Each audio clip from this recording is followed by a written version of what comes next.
तो last video में हम लोगों ने मेमोरी मैनेजमेंट के जो बेसिक टर्मिनोलॉजी थी उसको मैंने डिस्कस किया था। अब इस वीडियो में हम लोग मेमोरी मैनेजमेंट के आगे चलते हैं मेथड्स, है ना। तो जो मेमोरी मैनेजमेंट टेक्निक होती है ये दो पार्ट में डिवाइड की गई, कॉन्टिगस और नॉन कॉन्टिगस। देखो मैं आपको बताता हूँ, पहले मेमोरी मैनेजमेंट कैसे होता था। स्टार्टिंग में मैंने आपको दो चीजें बताई थी। क्या?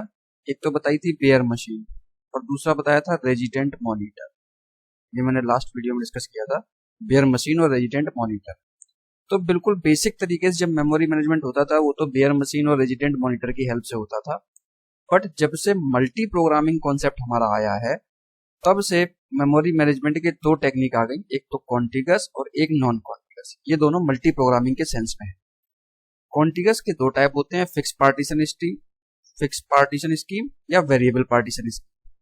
और नॉन कॉन्टिगस में generally paging, segmentation, segmented paging, ये तीन टेक्निक है। और भी इसके अलावा होती है, जो मेन है वो मैंने आपको बता दी है, जो हमें पढ़नी है।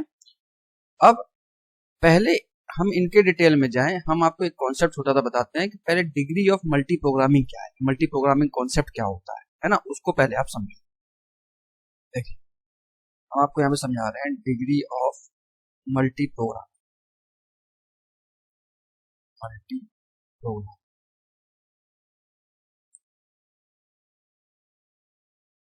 Degree of multi programming. अब देखिए आप सभी को ये मालूम है जो हमारा सीपीयू होता है वो सीपीयू प्रोसेस को वन बाई वन एग्जीक्यूट करता है। किससे लेता है? मेमोरी से, है ना। ये हो गई आपकी मेमोरी।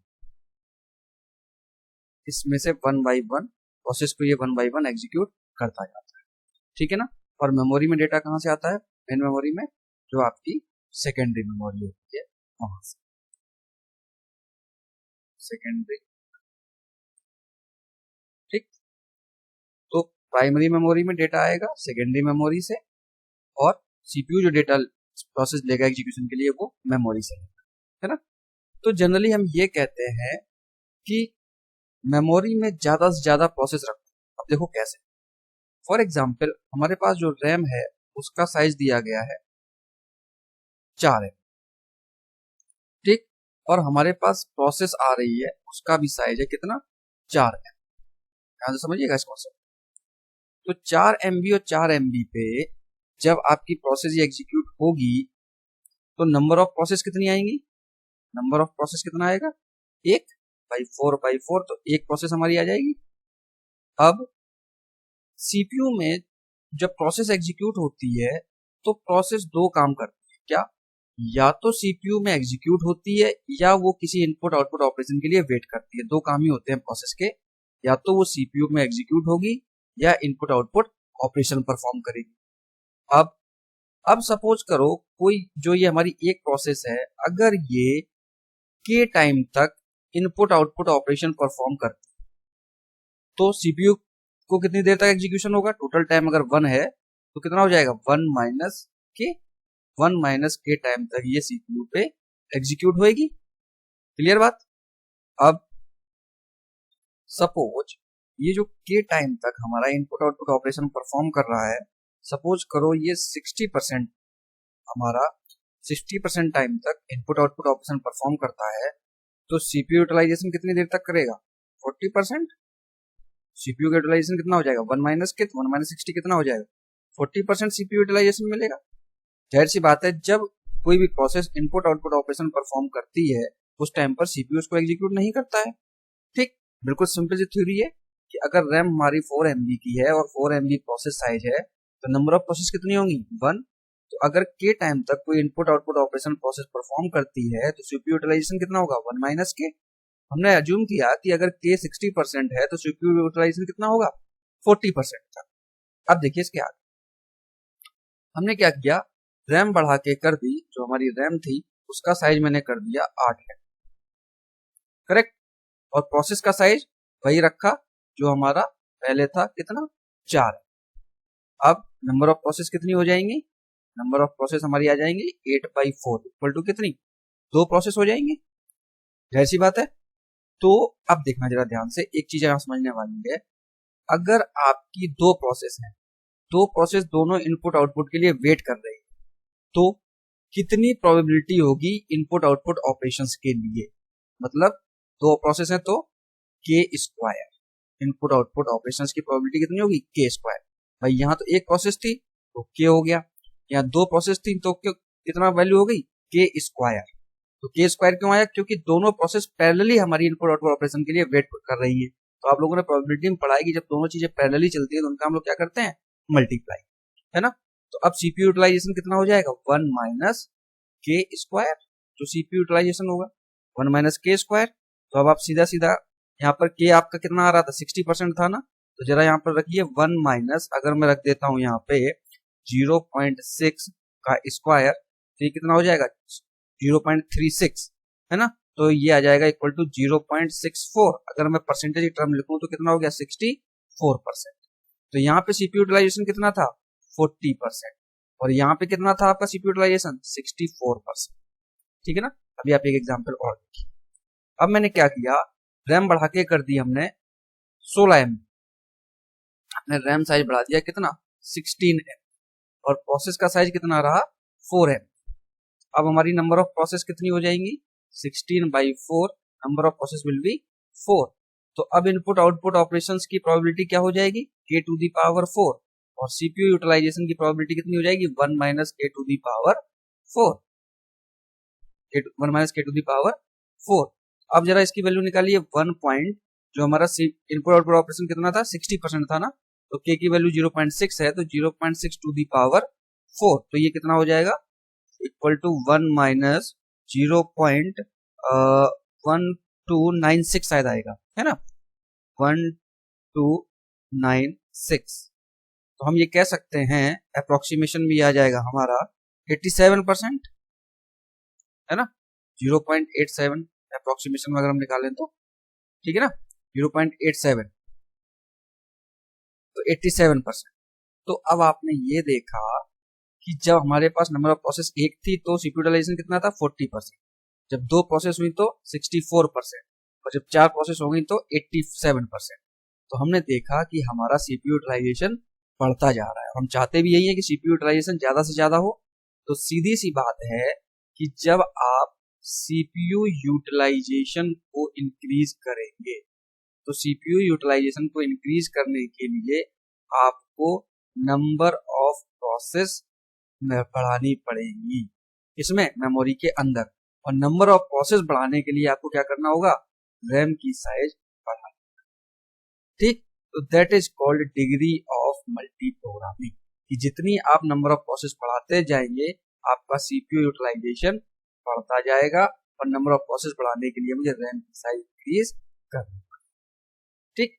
एक चीज और, ये जो मैंने लिखा था यहाँ पे एक प्रोसेस है के और 1 माइनस के, दो प्रोसेस होगी तो प्रोबेबिलिटी होगी के स्क्वायर, और अगर जब चार प्रोसेस होगी तो प्रोबेबिलिटी होगी के टू दी पावर 4। इसका कॉन्सेप्ट थोड़ा सा और अलग से समझ लीजिएगा, कुछ लोग कंफ्यूज हो जाते हैं। मैंने यहाँ लिख दिया है कि if n process in memory the probability that, इस वर्ड पे ध्यान देना, all n processes are waiting, all n processes are waiting for input output, तो प्रोबेबिलिटी हो जाएगी p to the power n, ठीक है ना। हमने यहाँ पर p की जगह k वर्ड यूज किया है तो आप k to the power n ले लीजिएगा।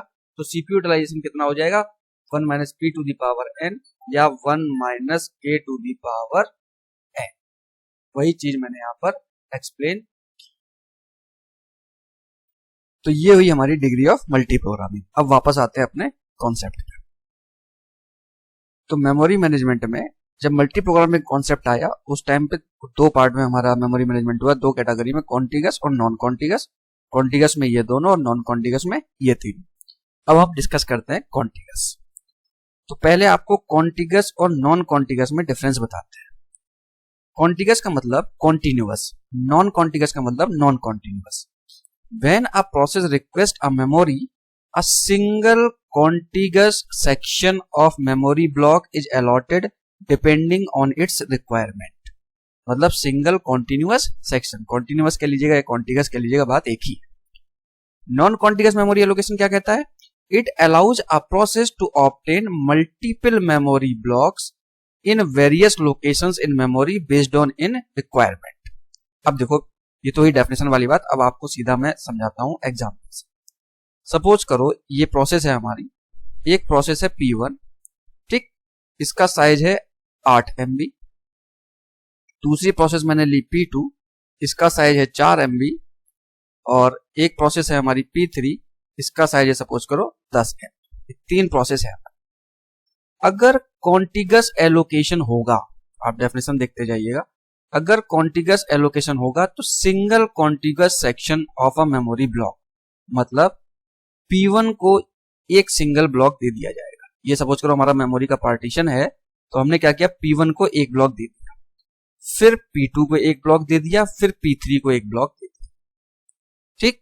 That is called contiguous memory allocation. अब देखिए नॉन कॉन्टिगस क्या कहता है।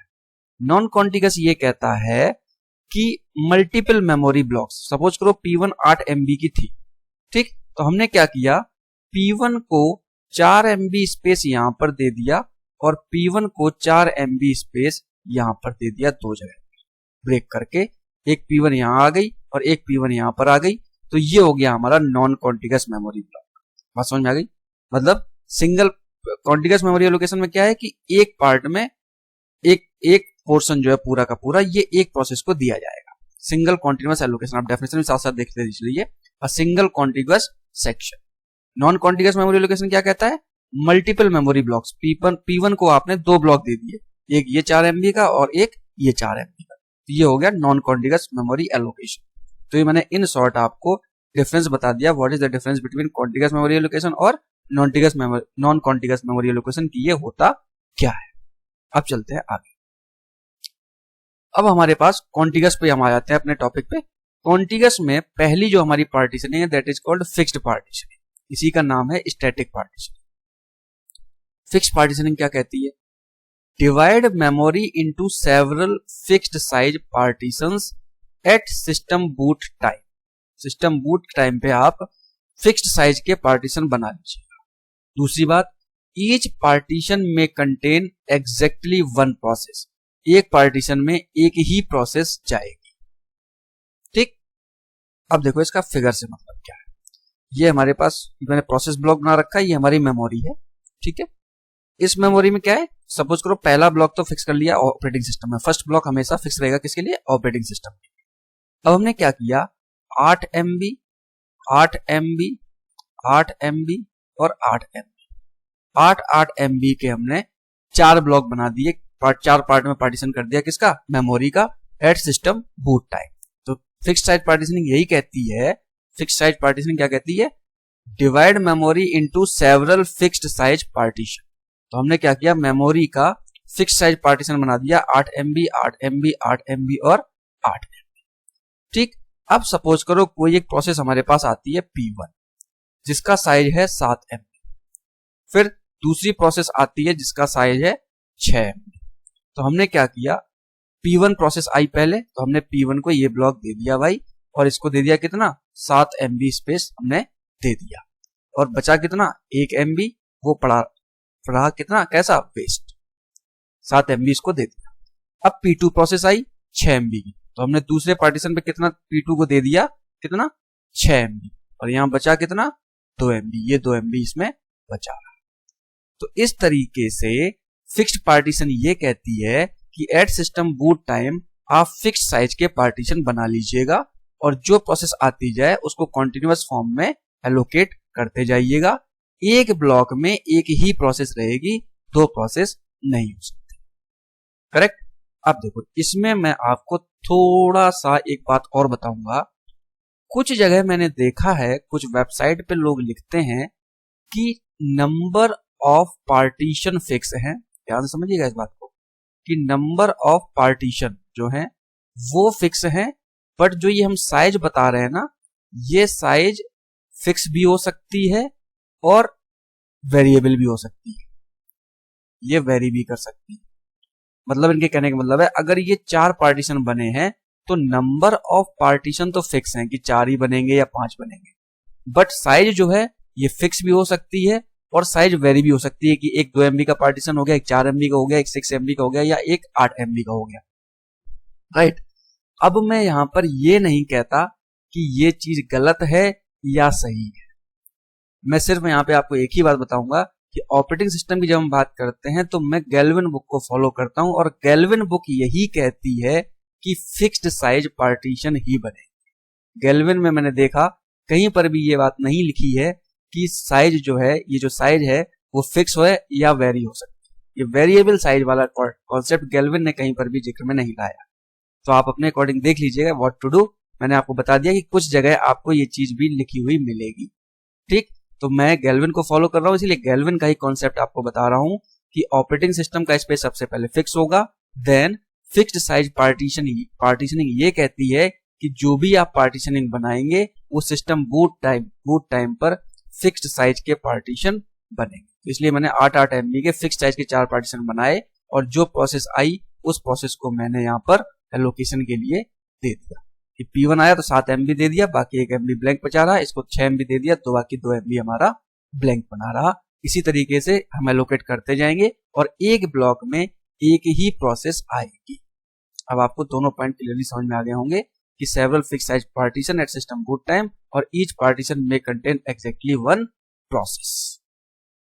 अब देखिए, इसके मैं आपको बताता हूं एडवांटेज और डिसएडवांटेज। सबसे पहला एडवांटेज क्या है इसका, इजी टू इम्प्लीमेंट, आप आसानी से इसको इम्प्लीमेंट कर सकते हैं। ठीक, दूसरा एडवांटेज कि इसमें क्या है कि प्रोसेस को ये फिक्स है कि एक मिनिमम मेमोरी ब्लॉक इतना तो मिलेगा ही। अगर आपने 8 MB का साइज 8 MB के साइज के पार्टीशन बनाए हुए हैं तो ये बात फिक्स है कि हर एक प्रोसेस को 8 MB का ब्लॉक तो मिलेगा ही। दूसरा एडवांटेज ये रहा। तीसरा एडवांटेज, एक प्रोसेस का दूसरे प्रोसेस के साथ कोई भी इंटरफेरेंस नहीं है, तो इससे सिक्योरिटी हमारी इंश्योर होती है। आप तीनों पॉइंट देख लीजिए, मैंने लिखा है एडवांटेज में, it is simple and easy to implement. ठीक, it is predictable means operating system can ensure a minimum amount of memory for each process, एक प्रोसेस के लिए एक मिनिमम अमाउंट ऑफ मेमोरी मिलेगा ही मिलेगा। It can prevent process from interfering with each other memory space, improving the security and stability of the system, क्योंकि एक process दूसरी process के साथ इंटरफियर नहीं करती। तो ये हो गए 3 इसके क्या एडवांटेज। अब मैं बताता हूं आपको डिसएडवांटेज के बारे में, एक एक करके डिसएडवांटेज देख लीजिए। डिसएडवांटेज क्या है इसमें, देखिए ये हमारा साइज देखो 8 MB का पोर्शन था, 7 MB हमने दे दी, 1 MB हमारी बेकार जा रही है। यहाँ 8 MB में से 6 MB दे दिया और 2 MB यहाँ बेकार जा रही है। तो ये जो स्पेस है, ये स्पेस क्या है, हम यूज में कहीं पर भी नहीं ले पा रहे हैं। तो इसको हम लोग बोलते हैं क्या, इंटरनल फ्रेगमेंटेशन। इंटरनल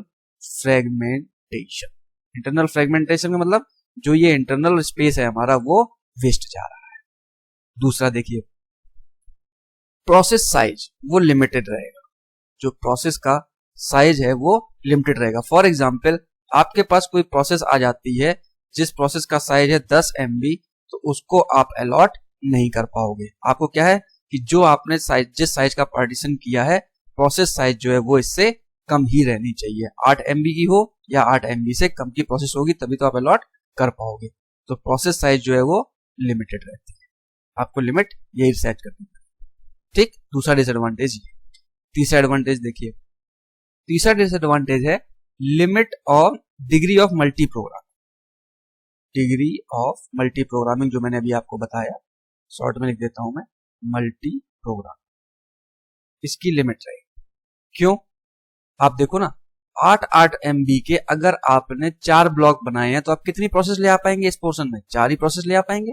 तो बूट टाइम पर आपने जितने पार्टीशन बनाए हैं उतनी ही प्रोसेस एक टाइम पर एट अ टाइम आ सकती है।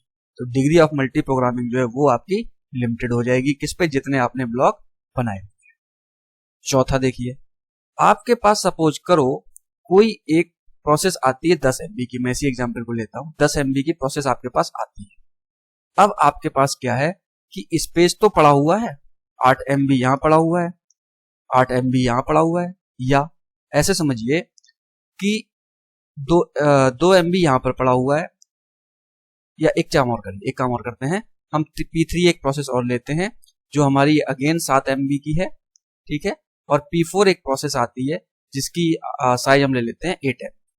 ठीक, तो P3 प्रोसेस आई, वो कहां पर अलॉट होगी, यहां पर। P3 को आप कितना दे देंगे, 7 MB। तो अब इसमें कितना बचेगा, 1 MB। ठीक है, ध्यान समझिएगा। और P4 8 MB की थी तो इसको मैंने पूरा दे दिया P4 8 MB इसको मिल गया। ठीक है, चौथा डिसएडवांटेज बता रहा हूं, P1 को 7 MB थी उसको दे दिया, 1 MB यहाँ फ्री बचा। P2 6 MB की है उसको 6 MB दे दिया, 2 MB यहाँ बचा। P3 7 MB की है, 7 MB दे दिया, 1 MB ये बचा। और 8 MB ये यहाँ पे आया तो हमने इसको यहाँ पर दे दिया। तो ये 3 स्पेस हमारे वेस्ट जा रहे हैं, तो इसको क्या बोलेंगे, इंटरनल फ्रेगमेंटेशन। अब अगर मेरे पास कोई और एक प्रोसेस आती है P5, ठीक है ना, जिसकी सपोज करिएगा साइज है 4 MB। P5 एक प्रोसेस आती है जिसकी साइज 4 MB। तो हमारे पास क्या है, देखो 1 MB तो यहां बेकार पड़ी हुई है, 2 MB यहां पे बेकार पड़ी हुई है और 1 MB यहां पे बेकार पड़ी। तो हम कह सकते हैं कि 4 MB स्पेस हमारे पास वेस्टेज तो पड़ा हुआ है, लेकिन हम P5 इस प्रोसेस को दे नहीं सकते। क्यों? क्योंकि क्या कहता है हमारा ये कॉन्टिग्यूअस मेमोरी एलोकेशन कि एक पार्ट में एक ही प्रोसेस जाएगी, है ना, और 2 जगह पर हम एक प्रोसेस को ब्रेक करके 4 जगह नहीं दे सकते, नहीं तो नॉन कॉन्टिग्यूअस स्कीम बन जाएगी। कॉन्टिग्यूअस स्कीम क्या कहता है कि एक पोर्शन में एक ही प्रोसेस आएगी और जो हमारे पास प्रोसेस का साइज है उस प्रोसेस के साइज को हम ब्रेक करके 2 जगह नहीं ले जा सकते। भाई अगर 2 जगह कर देंगे तो नॉन कॉन्टिग्यूअस हो जाएगी। तो ये 4 MB का स्पेस तो अवेलेबल है, बट हम 4 MB की प्रोसेस को मेमोरी ब्लॉक में एलोकेट नहीं कर पा रहे हैं। तो इसको बोलते हैं हम लोग क्या, एक्सटर्नल फ्रेगमेंटेशन। तो एक्सटर्नल फ्रेगमेंटेशन की प्रॉब्लम, फ्रेगमेंटेशन। ठीक, तो इंटरनल और एक्सटर्नल में डिफरेंस है। इंटरनल फ्रेगमेंटेशन का मतलब ये स्पेस इंटरनल वेस्टेज जा रहे हैं, बट एक्सटर्नल फ्रेगमेंटेशन का मतलब कि इनका साइज अगर मैं एक जगह ले लूं तो हमें वो प्रॉब्लम, तो हमारी उस प्रोसेस को एलोकेशन तो हो सकता है बट हम कर नहीं पा रहे हैं। That is called external fragmentation. तो ये इसके डिसएडवांटेज एक बार देख लीजिए। डिसएडवांटेज क्या है, internal fragmentation means memory in partition remains unused. Memory in a partition remains unused. Limit in process size, मैंने आपको बता दिया कि जितना जिस साइज का पार्टीशन बनाओगे उसी साइज की प्रोसेस आपको लानी पड़ेगी। Limits on degree of multi programming, जितने पार्टीशन बनवाए आपने एट अ टाइम उतनी ही प्रोसेस आ सकती है। और एक्सटर्नल फ्रेगमेंटेशन इसका मतलब total space that is unused in multiple partitions. भी मैंने बताया ना, total space used unused in multiple partitions can not be utilised for loading the process even if there is some space available because it is not a contiguous form. वही बात मैंने आपको बताई थी। देखो मल्टीपल पार्टीशंस में हमारा इतना स्पेस अवेलेबल है बट हम न्यू प्रोसेस को ये स्पेस एलोकेट नहीं कर पा रहे हैं। क्यों? क्योंकि ये स्पेस कॉन्टिगस फॉर्म में अवेलेबल नहीं है। कॉन्टिगस मतलब एक जगह अवेलेबल नहीं है। That is called external fragmentation. तो ये हमारे डिसएडवांटेज। ठीक, तो आज मैंने आपको इस वीडियो में डिग्री ऑफ मल्टी प्रोग्रामिंग बताया और फिक्स्ड पार्टीशनिंग बताई और उसके एडवांटेजेस एंड डिसएडवांटेजेस। अब नेक्स्ट वीडियो हम लोग डिस्कस करेंगे वेरिएबल पार्टीशन। ओके।